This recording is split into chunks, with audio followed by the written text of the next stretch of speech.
So, yun po ang pinag-uusapan natin ngayon, how to save the tourism industry. Yan. Ako po, bilang nanay nyo dito sa Siyudad ng San Fernando, siyempre gusto ko, nakakahikayat pa rin tayo na magpunta sila dito sa siyudad natin para makita nila yung mga nagagandahan natin. Parol, matikman nila yung nagsasarapan natin mga pagkain. Ngayon, siyempre, after natin dito, mamili tayo dyan.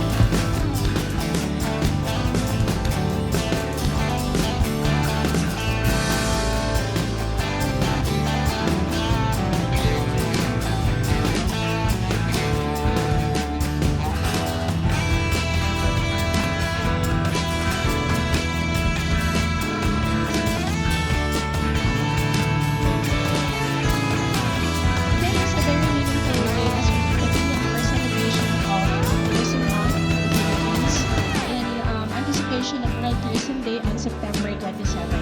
And this reminds us of the value of sustainability as part of our way of life as a people.